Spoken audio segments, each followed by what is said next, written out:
Hi there folks, welcome to Dunsy's Guitar Stuff, and welcome to another in-depth rambling tale. Now today is the 1st of December 2019. Now 28 years ago, hard to believe, 28 years ago, grunge rock superstars Nirvana played in Scotland. Played 3 gigs in Scotland this weekend. Have a quick search here. So here we are. So on the 29th of November 1991 they played at the Carlton Studios. Sport bands were Captain America and Shonen Knife. On Saturday the 30th November 1991 they played Glasgow, Scotland at the Queen Margaret Union. Again, sport band were Captain America and Shonen Knife. Now on December the 1st, the Sunday, they played Edinburgh, again my hometown, and they played at a place called the Southern Bar, which is just a pub. And the sport band were the Joyriders. Now, bizarrely, and I'm not making this up, in 1991 I was in the Joyriders. So we played a show in Nirvana.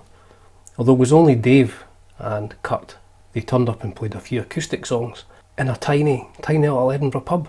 And they were, likely the biggest band in the world at that time. Nevermind was out, it had taken off, Smells Like Teen Spirit. They were huge, and there they were, playing in a tiny bar in Edinburgh, playing acoustic. Crazy stuff. So here's the story behind it. Now in 1989, on the Bleach tour, they had played in Edinburgh. Prior to that they did other UK dates, and the sport bands were Tad and a Scottish band called the Cataran. Now the Cataran split up, 89, and Murdo, the guitar player, and Kai, the singer, formed a new band called the Joyriders, along with a drummer called Rick, who had been in the Exploited, and Dr. No, an American chap. I met Rick when I jammed with the Exploited, when he was still in them. Now I didn't take up the job in the Exploited playing guitar. I wish I had now, but at the time it wasn't going to work out due to work and life situation. So anyway, when the Cataran supported Nirvana, Murdo MacLeod's brother, Alex, became their tour manager. So fast forward 2 years later to 1991, Alex is a European tour manager and has set up their European tour to support Nevermind. Now they had played the Carlton Studios. The Carlton Studios wasn't a big place. I think it maybe held 700 people or something like that, maybe 800. Now I remember going to see Alex when he was booking this tour, and he only got something like 1 box of CDs from Geffen, advanced CDs of Nevermind, because they didn't think it was going to sell. Didn't think it was going to sell many. So they booked the band into the same venues they played the tour before. They didn't think it was worth booking them into bigger venues. Didn't want to lose money. So there we have it. And Nevermind comes out, and it goes huge. And Nirvana are playing shows in venues which hold 700 people. The QM, Queen Margaret Union in Glasgow, was a bit bigger. It held a few more, maybe. I mean, not a lot more, definitely less than 1,000 people. So on the Friday, the Carlton Studios gig, I could not believe the amount of people who were there. It was just, the street was packed, people trying to buy tickets. We had passes, so I'm sure I could have sold those passes for a lot of money, but you don't do that kind of thing when you get passes for nothing. Now the Joyriders, the band I was in, we were doing an acoustic gig at the Southern Bar. As I say, we didn't think there'd be that many people there to see us, so we asked Alex to ask Kurt and the band if they would graciously come along and play a couple of songs at our acoustic gig, which we were doing, as I say, for charity for the Sick Kids Hospital in Edinburgh, and they said yes, they would do it. So the Friday night gig's great. We handed out flyers. Now let's look at one of these flyers here. So there you go. The Southern Bar presents the Joyriders plus very special guests. Benefit gig for the Sick Kids Appeal. Sunday 1st of December, 7 p.m, the Southern Bar. Now, we handed out a couple of hundred of these after the Nirvana show in Edinburgh on the Friday. Now, we may well have let it slip that it was very special American guests. I've seen various posts on the internet saying that the flyers said special American guests, but we definitely didn't put that on the flyers. Well, unless we wrote it on ourselves. So we handed these out on the Friday night. So the Saturday, the gig in Glasgow at the Students' Union, Queen Margaret Students' Union. Great gig. I mean, the Friday gig was fantastic as well. As I said, the sport bands were Captain America and Shonen Knife, so it was a great gig, fantastic gig. Saturday, great gig. So the Sunday, so this is the band's day off, and it's the day of the acoustic gig for charity. So the Joyriders show up at the Southern Bar in the afternoon, and there's already people hanging about saying, "A Nirvana playing, a Nirvana playing," and I think we maybe said yes, maybe said no, or maybe just said possibly. So we get our gear set up, and the place is absolutely packed. I mean, there's people spilling out into the street. Word had spread round that Nirvana, biggest band in the world, were going to be playing in a pub in Edinburgh. And this is before the days of the internet, so I mean, it wasn't like somebody had set up a Facebook event and said, everybody Nirvana are playing, and then you get 4,000 people who click, I'm going. So it was way before that. This was just word of mouth. So anyway, we go on and we play our acoustic set, mostly covers, I think, from memory. I've got a recording of it. That's part of my story that I'll get onto. And according to the MP3 I've got, we were on for about an hour and a half. Now, that must have been torture if you were hanging about waiting to see Nirvana, and there's this bunch of jokers from Edinburgh called the Joyriders who are rattling through a set of acoustic covers in a haphazard fashion. So let's listen to some of this. Let's listen to some of the recording of the crowd. Apparently, for all these people who came here to see Nirvana, did anyone here come to see Nirvana? Don't think so. So, as you can tell, everybody was there to see Nirvana, and I mean, it sounds like there's a lot of people there because, I mean, genuinely at that point it was absolutely heaving. I mean, you couldn't fit any more people in a pub.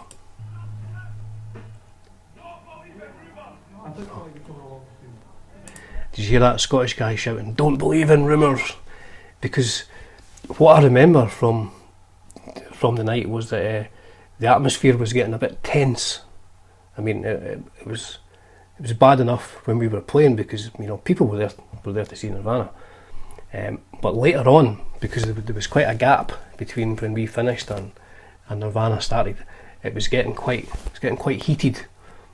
I remember people shouting, "Cheats, it's a swindle," and yes. So this is Murdo, lead singer of the Joyriders. This is him talking.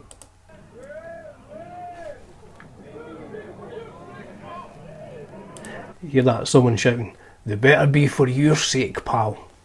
So yes, people were saying if Nirvana don't turn up, there will be bother.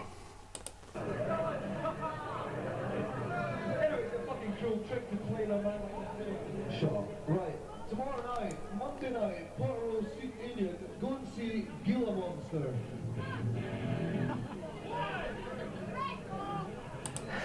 So Murdo's saying the night after there's a gig at Edinburgh Student Union, Potter Row, a band called Gila Monster. You should go and see them. Somebody shouts, "Why?" and you can hear a girl shouting, "Piss off." As I said, things were getting a bit tense, and we were still 2 hours away from Nirvana finally showing up. So we finished playing. We ran out of songs. I think we ran out of people's patience as well. And at that point, we had been told that Kurt and the band would be turning up, but it was days before mobile phones, so you know we didn't know if they were definitely going to be there. So, not surprisingly, people started leaving. It was getting quite late. I mean, we'd all had a few beers by that point, so the time scale kind of gets away from me. But it was late on, getting on to 10 o'clock or something like that. So by that time, people had been, they'd run out of patience. I think Kai Kai the bass player from the Joyriders, had went onto the mic and says, we're not sure if they're going to turn up. And there was a lot of boos at that. And understandably, people thinking it was just a rip-off, But from our point of view,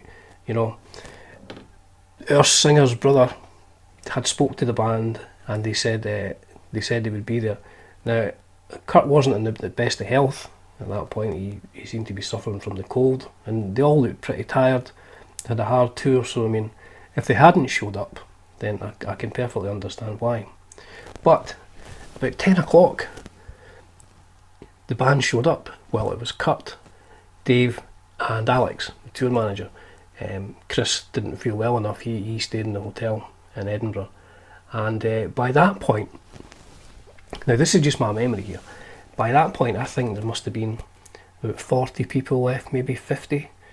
If you search Nirvana Southern Bar Edinburgh online, you'll find lots and lots of posts about it. I mean, it's even in the Rolling Stone, places like that.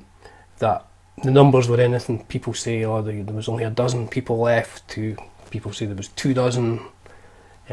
But I think there was about 40. As I say, it's a bit of a misty memory because we'd all had a few beers. I remember Kai, Joyriders bass player, I'm sure he drank most of a bottle of whiskey when we were playing. And if my memory serves me correctly, I think he got arrested after the gig outside. Got in a fight with someone. Anyway, so Nirvana turn up. Now, they got on stage, and when I say stage, there was just this little part of the pub in the corner, which usually had a couple of tables on it. I mean, it wasn't designed for live performance. It was just a raised part in the corner of the pub. So they get up, and Dave decides to play bass, and Kurt plays guitar. So let's look at some photographs. This was taken by someone called Mary Boone, who's kindly allowed her photograph to be used time and time again. And I don't think she ever asked for any money. If she did, she donated it to the Sick Kids Hospital as well, which was fantastic of her. So that's, I mean, look at the stage, that's not even a stage. So there's Kurt, Dave, that was Kai's acoustic bass, and we had to borrow a left-handed acoustic guitar. Now that, believe it or not, that Marshall, that's my Marshall amp. Although we said the Joyriders were playing acoustic, I ended up playing some of the songs through my Marshall. Now Kurt's not playing through it. I mean, it doesn't look like it's switched on, and I don't remember him playing acoustic through my Marshall through the clean channel, obviously. There appears to be a mic. I think he was mic'd up. Now I think the person doing sound that night was Neil McCauley, who was Joyriders' live sound engineer at that time. Now interestingly, Nirvana's live sound engineer at that point was a guy called Ian Beveridge, who was from Edinburgh, who also produced the Joyriders EPs. It's a small world. So there's Kurt and Dave. Another photograph. Now these photographs turned up about 2 years ago. A guy called Alan Edwards must have been at the gig as well. He took some photographs. As I said, this was a time before mobile phones. I mean, people didn't really take cameras out to gigs, and this one especially, because I say most people had left. Everybody who thought Nirvana were going to be turning up, most of them had left by that point. So that's another one. As I say, it's not really a stage as such. It's just in here. Now you can see blood. That's blood on the bass at Dave's acoustic bass that Dave's playing, because I think Kai had cut his finger. Pretty rock and roll. Posters in the background. Anthrax. It's using the Banshees, Slayer, and look, there's a Joyriders poster as well. We'd played the week before at Basin Street. Black and white, one of Mary's photographs. Fantastic photographs. I think this was used in the montage when Nirvana were inducted into the Rock and Roll Hall of Fame. So fantastic stuff for that. So Nirvana went on. I think they did 4 songs. Let's see what it says the set list is. I'll search Nirvana Southern Bar They did Dumb, Polly, Jesus Doesn't Want Me for a Sunbeam, which was a Vaseline's cover. Now it says here they did a Shonen Knife cover, Twist Barbie.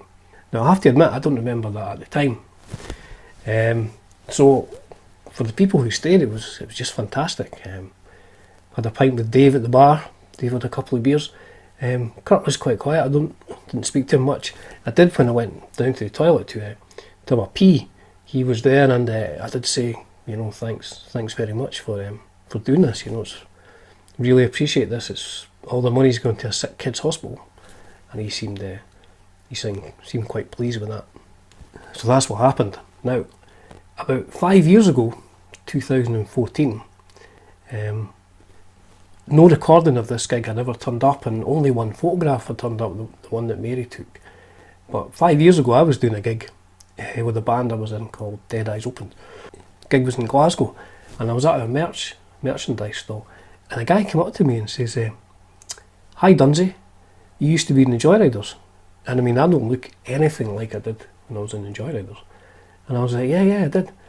And he introduced himself, a guy called Keith, and he said, I've got a recording of your set from the Southern Bar. I was like, what?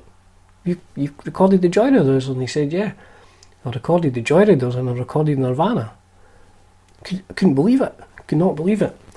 And I got his email address, and he said he would send me a copy. Now, what happened was he had recorded quite a few Joyriders gigs. He was a fan of the band, and he came along, recorded the Southern Bar gig. He recorded their whole set, which I say went on forever. And he only had 12 minutes of tape left by the time Nirvana turned up, so he only recorded the first 3 songs of Nirvana. He didn't, as I say, I don't remember them playing a 4th song, but possibly did. If they did, he didn't record it, because he didn't want to turn the tape over and tape over the Joyriders. That's how much of a Joyriders fan he was. So I didn't hear from Keith for a couple of years. And then in 2017, just before the 1st of December, I got an email from Keith saying, I have those recordings if you want me to send me them. He said, I have those recordings if you want me to send them to you. And he asked me if I could check out if Mary Boone, who's a friend of a friend, would allow him to use her photograph, because at that point in time that was the only photograph, for a video, and he would upload the video to YouTube, and he would put a link in it, because the original gig had been, the sole purpose was to raise money for a sick kids hospital. He would put a link in the YouTube video, and hopefully we'd get some more donations, 27 years, 25 years after the gig. And he did so. He uploaded it on the 1st of December. When he sent me the link, it only had about 20 views or something like that. He must have just been checking it. And then the next again day, I don't know, it was up, 100,000 views within 10 hours or something like that, because he uploaded it, I think, at midnight. And by the time I got up in the morning, it was just, it had gone viral, I think, is what the kids say. It had gone viral. And then by the time I got to work and checked again, they had removed his video. They said there was copyrighted material on it, and it was deleted. Which, I guess you don't want to take money from artists, but I would argue that a poor recording of 3 Nirvana acoustic songs wouldn't stop people buying Nirvana albums. But it is what it is. It's been deleted. So yeah, I still have the Joyriders portion. I've got most of the Nirvana one now. I would emphasise there is no music in this video which is copyrighted. I'm not going to play any of it.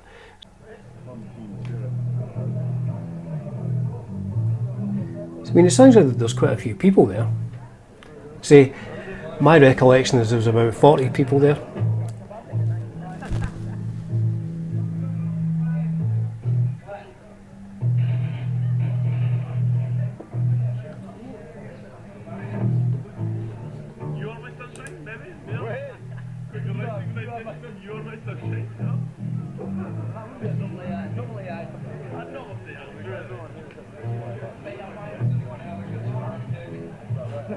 That's Kurt asking if anyone has a guitar pick.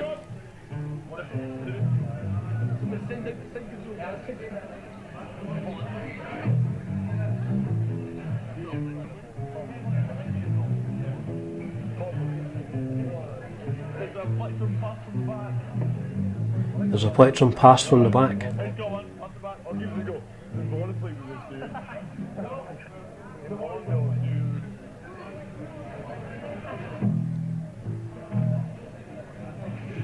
So most of you may have realized Dave is not Chris.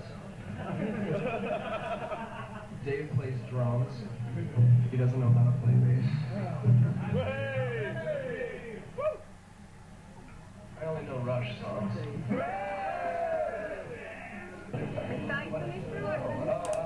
That's fantastic. Kurt only knows Rush songs. What are the buckets? Passing them around. Stop spending your money on beer. Yeah, we love it. Yeah, we had buckets as well that had for donations for the sick kids. So that's Kurt saying, pass the buckets round. We charged everyone £1 when they came in the door, and all the money went to the sick kids. So that's so I think it was last year these other pictures turned up, taken by a guy called Alan Edwards. And this now, sadly there's no photographs of me apart from this one. Now that's obviously Dave.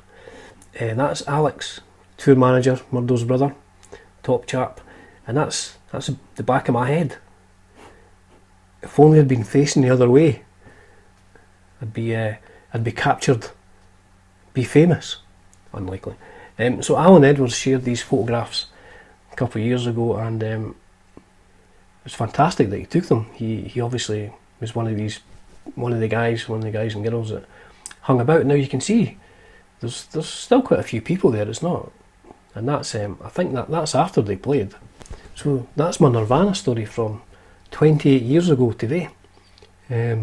Probably the biggest band in the world, playing in a tiny Edinburgh pub, play 3 or 4 acoustic numbers way before they did the MTV acoustic thing. And probably the most important thing was that we raised a lot of money for the Sick Children's Hospital, which was what it was all about.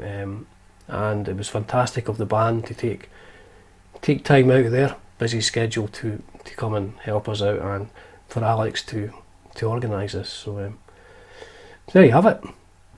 Only 28 years ago, so that's my side of the story. There'll be other people who were there who will have different sides, different stories. As I say, A, it was a long time ago, and B, most people had a few beers. So thank you once again for tuning in and listening to my aimless rambling. Tune in next week when I'll tell you about the time that Kiss turned up at my 21st birthday party. That's just made up. This wasn't made up though. Cheers for now.